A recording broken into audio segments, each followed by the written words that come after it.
Hi everyone, my name is Melissa Lobach, but you can call me Mel. I'm excited to be here today to share tips and tricks to help you drive results in the inbox. First, a little bit about me. I'm a senior design lead in the professional services department, and I have been with Listrak for almost 7 years. Today, I'm just really excited to share some of my favorite tactics with you that you can start using right now. Before we jump into the meat of the presentation, I did want to talk a little bit about Listrak. We are delivering results for over 1,000 retailers.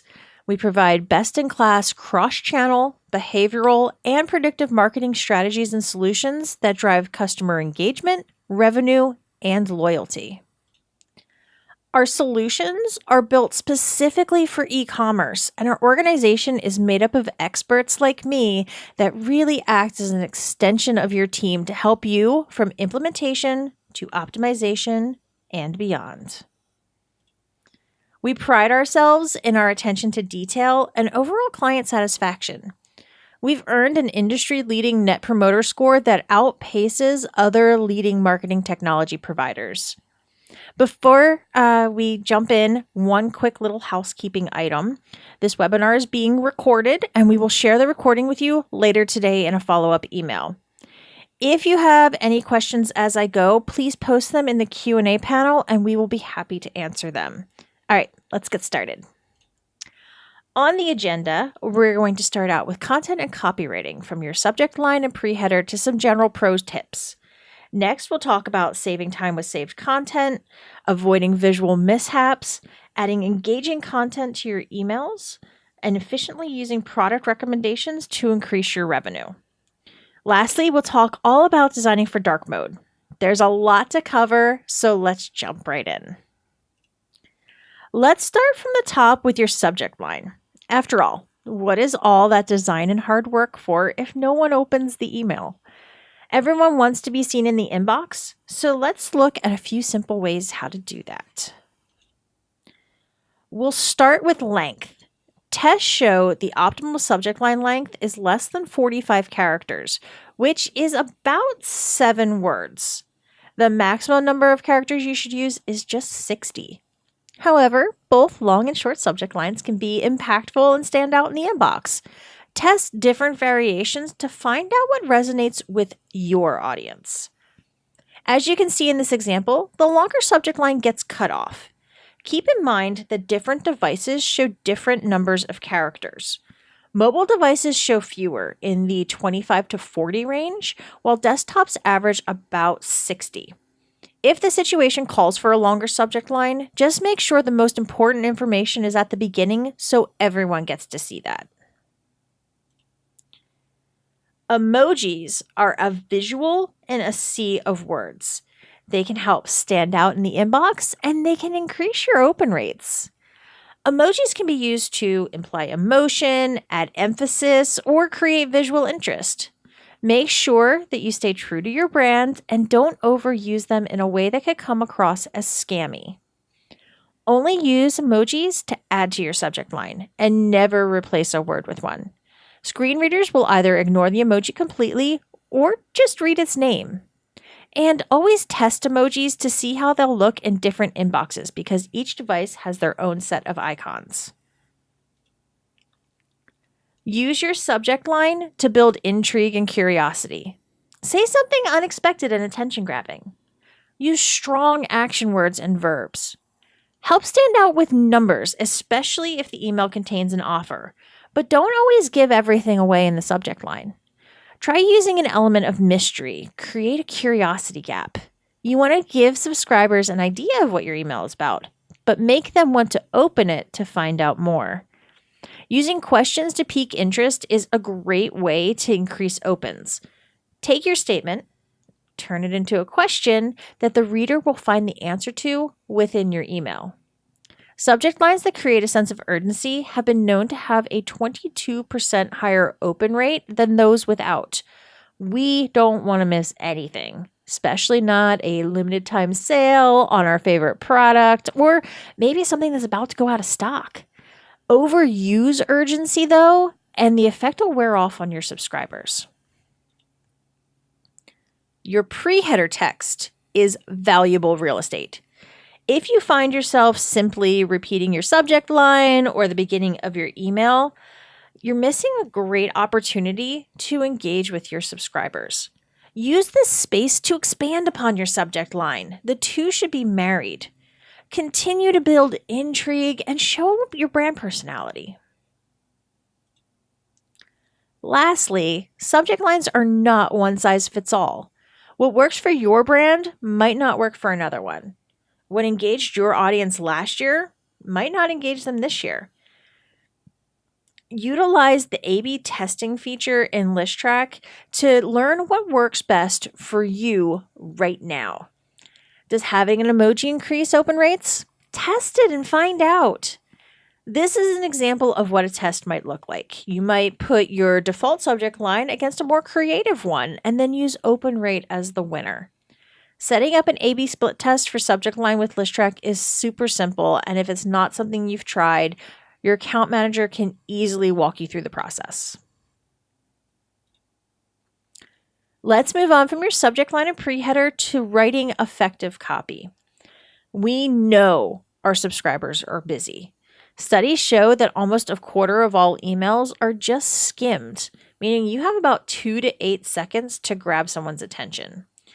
About 15% of all emails get less than 2 seconds. So while the majority of emails will get more than 8, the average amount of time your readers are looking at your email is just 10 seconds. This number is even less on mobile devices, where a growing number of subscribers are reading their emails. I know that was a lot of numbers, but moral of the story is you need to keep your copy short and easily scannable. So write your first draft copy, then go back and cut out unnecessary words and phrases. Focus on saying everything you need to in the simplest way and the least amount of text. Now, that's not to say you can't have email with lots of great content. Sometimes your newsletter calls for longer copy, but we don't have time to read paragraph after paragraph of information. Allow readers to scan your email by creating thoughtful chunks of information with clear headlines. This makes it easy for a reader to find the piece of content that interests them. It's okay if they don't read everything we write, but we do want them to be able to easily find what they're looking for. And if you've got a lot to say, use bullet points to make it a little easier to digest. Strong action words are just what you need to pull the reader in and get them to convert, especially when it comes to headlines and call to actions. Tell the reader exactly what you want them to do. And of course, show your personality. Take the time to focus on building meaningful relationships with your subscribers that will keep them coming back for more. Now that you got some ideas in your pocket for elevating your copy, let's talk about saving time. For those who may not have used this feature before, saved content is a block of content that you create once, and then you can plug it into any of your messages. If it needs to be updated, you only have to update it in one place, and it automatically updates everywhere else. So check this out. Headers and footers, sales and seasonal banners, app downloads, SMS sign up, anything that you see yourself using more than once, make it with saved content. The possibilities are endless. Your team is busy, and you don't need to be spending valuable time recreating the same pieces of content over and over. Plus, if there is an update, you only have to update it in one place. When creating saved content, be thoughtful about how you name them. You want to make it easy to find exactly what you're looking for. We generally recommend staying away from naming conventions that rely on dates or numbers, such as header 2021. These can be hard to maintain and keep track of. Instead, we recommend a semantic naming convention such as header-logo-full color. Then we know that is the header with the logo in full color. Simple and direct. Another important tip is to avoid having too many variations of the same thing.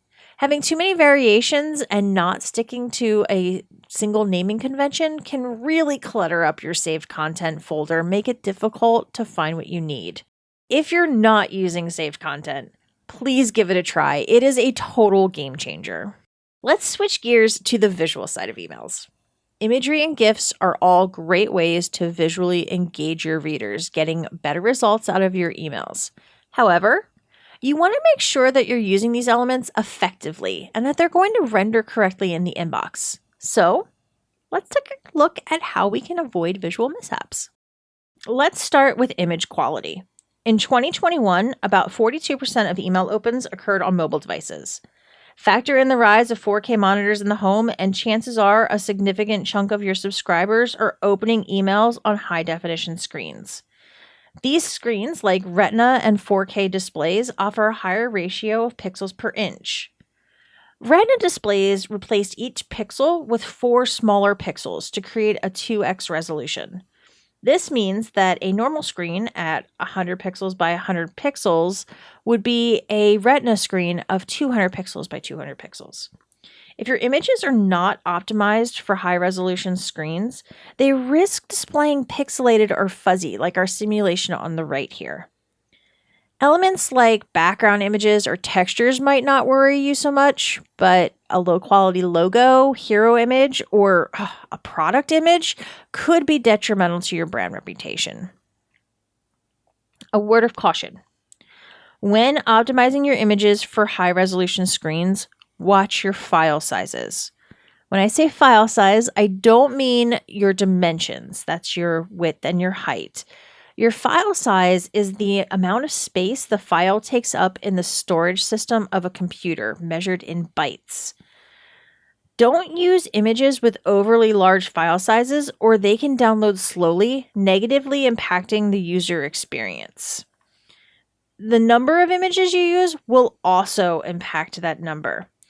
You can use an image compressor like TinyPNG or Squoosh to help reduce the file size of your images while maintaining quality. You also don't want your images to be too tall. The recommended height for a hero image is just 250 pixels. Inbox previews vary in height, but that's the smallest common denominator. And if you're using text in your images, it is vital that it is crisp and clear. But you might want to consider using live text. There are several benefits to designing your email with live text over images. First of all, the text will automatically appear crisp and clear on a high-definition screen. No need to worry about that at all. It also displays better on mobile. When an image scales down, it might make any text too small to read, but live text will wrap accordingly to ensure it keeps its readability. Also, alt text is only limited to 140 characters that are guaranteed to display, which is a tweet. Accessibility is something that should always be at the forefront of your mind. More than 2.2 billion people have some sort of visual impairment, and if you're not making your text accessible, you're alienating a good chunk of your audience. Screen readers can process live text more easily and accurately than text as images. Additionally, users using a magnification program will have an easier time reading live text over images.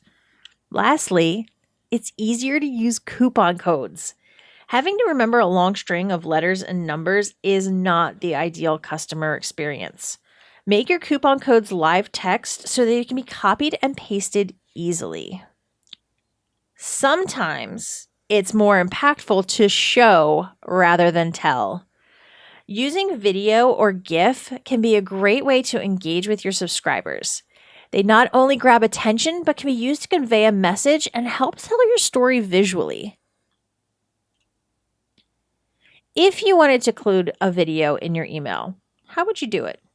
Your first instinct might be to embed. However, that option needs to be used with caution. The reason? While it is possible to embed videos within emails, video is not supported by every email client. In fact, it's only supported in Apple Mail, Outlook on Mac, iOS Mail, and Samsung Mail. If the majority of your subscribers open in inboxes other than those I just mentioned, you might want to reconsider embedding video. There are several other great ways to incorporate video in email. You can use static images with a play button or animate the play button. You could also take a GIF of the video and place that into your email. You could link to the video on your YouTube channel, but where does the customer go from there? Instead, consider embedding the video into a landing page on your website. This way, you're bringing customers onto the site, they watch the video, and as soon as they're done, they can start shopping. Let's talk about meaningful ways to use video to enhance the customer experience. Brand stories, your history, a tour of your facilities, meeting your founders. This is all great content for a welcome series.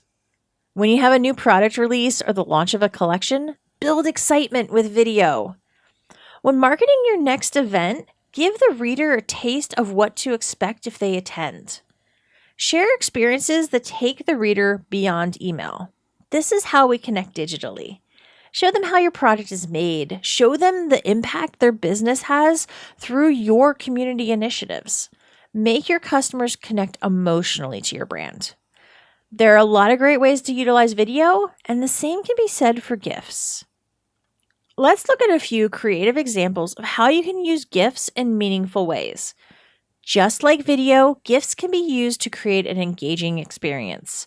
Take your readers on a journey. Make them feel like they're experiencing something more than just an email. For example, use them to inform and illustrate. Show how to interact with your app or website, point out different details about your products, or display multiple reviews in one place. Allow readers to engage with your products in a way that they can't with static images. See it in different angles, see it in motion. You can also display multiple options in the space of one product to show the breadth of your selection. Just always plan a fallback. Some inboxes, like Microsoft Outlook, will only show the very first frame of your GIF, so make sure any important information is in that first frame in case the animation doesn't play. You also want to make sure to include alt text, just like your static images for screen readers, and in the case that the reader has images turned off. Make your designs fun and engaging. Bring boring static images to life. Create moving backgrounds. Play with fun typography. Draw attention to your call to action. Just keep in mind that while animated GIFs can add to your email creative, they can also significantly increase the size of your email. Keep your GIFs under 300 kilobytes for a speedy load time. You can use compression software to help reduce the size of your GIFs, but make sure it doesn't reduce the quality either. Looking to increase your revenue per email? Product recommendations are a proven way to do that. We find that emails that include product recommendations see about a 10% increase in revenue over those that don't. This is largely because these products are personalized to that reader's specific behaviors and interests at that specific time. It's a really easy way to get products in front of customers that we know will pique their interest. They might see something they recently browsed, something that's new and exciting, or maybe a companion product to something they've already purchased. You can control the recipe of your recommendations on a multitude of factors, but let's talk about the design of your recommendation blocks. What information should you include? Focus on what's relevant for your brand and the message. Always include an image and link, but title, ratings, CTAs, prices, these are all optional. And don't be afraid to switch it up either. Product recs don't have to look and be the same in every single message. Try different variations based on your email design.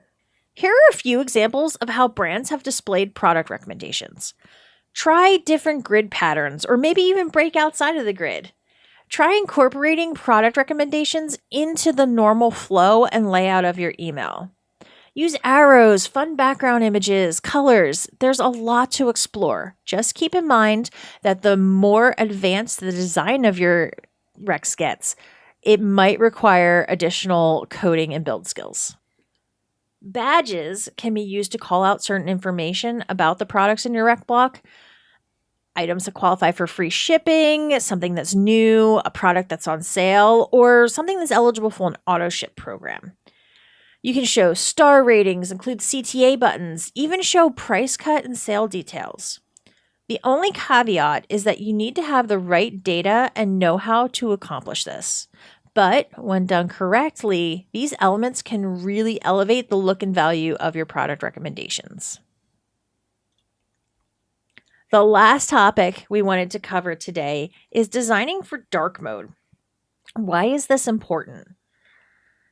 The use of dark mode on both mobile and desktop apps is on the rise. But why is it popular?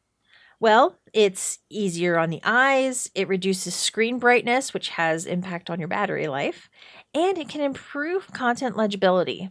But honestly, the number one reason people choose to use dark mode is just personal preference. A large chunk of your readers are using dark mode, with more adopting each day. That is why it's important, because your subscribers are important. If you don't optimize for dark mode, you risk your emails cutting across as unreadable, which is obviously not a good thing. How do we design for dark mode? What do we do? Email clients love to keep us on our toes. What's interesting is that dark mode is not supported consistently across all email clients. Some inboxes allow you to tailor your design to the dark interface, while others make design decisions for you. Take this email here. We originally designed this for a light theme. You can see how both Outlook.com and Windows Mail render the same email, and it's quite a difference. Dark mode affects inboxes in 3 ways: no color inversion, partial color inversion, and full color inversion. In an inbox with no color inversion, the UI of the application switches, but the design of the email is left untouched.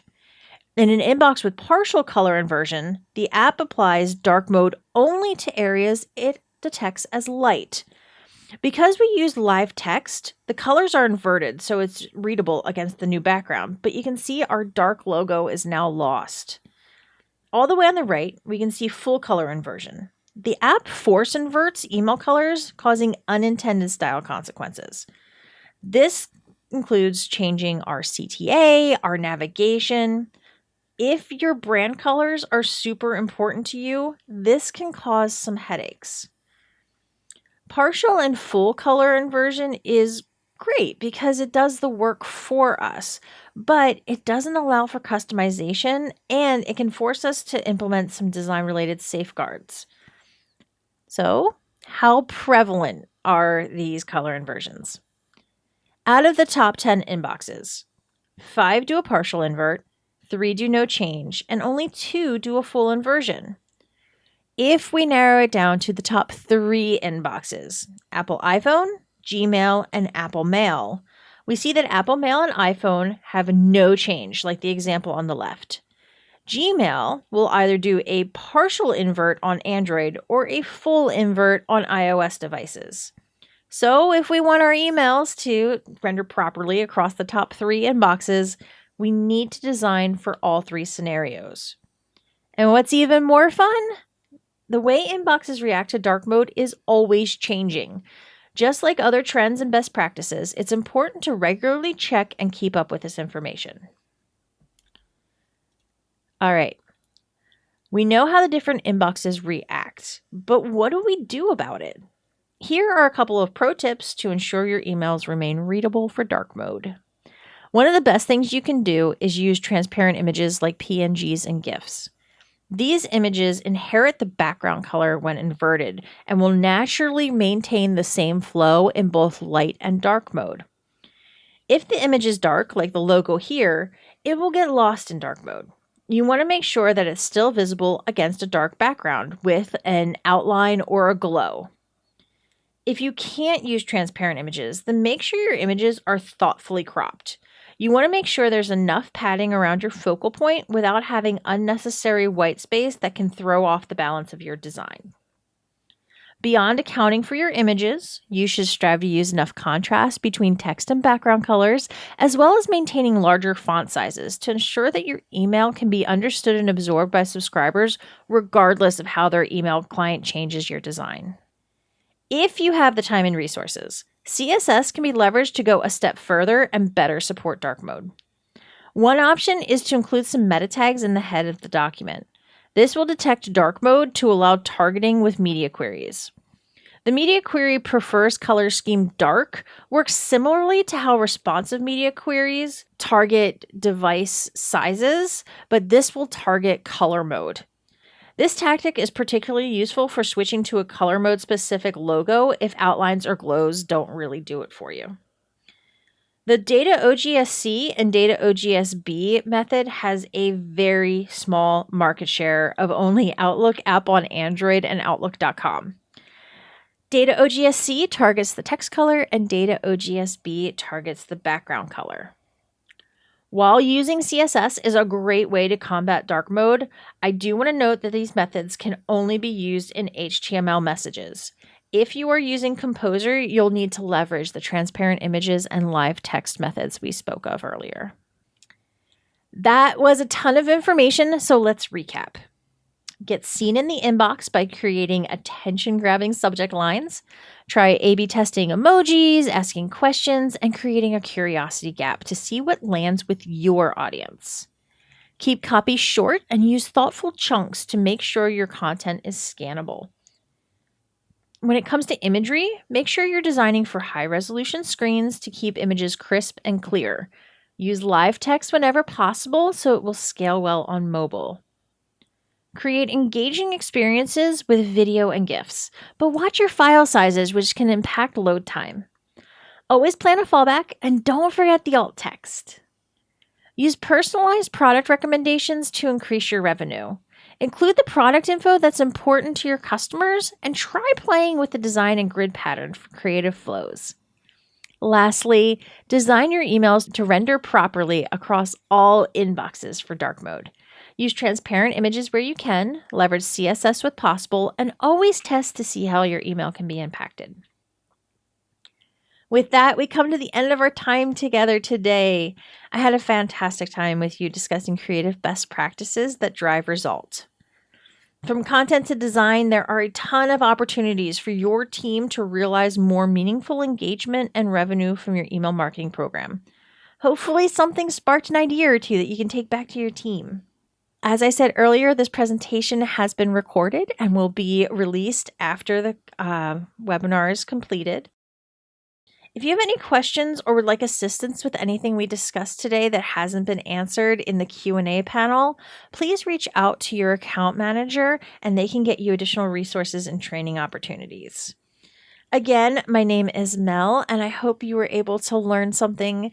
Thank you so much for attending, and I hope you have a fantastic rest of your day.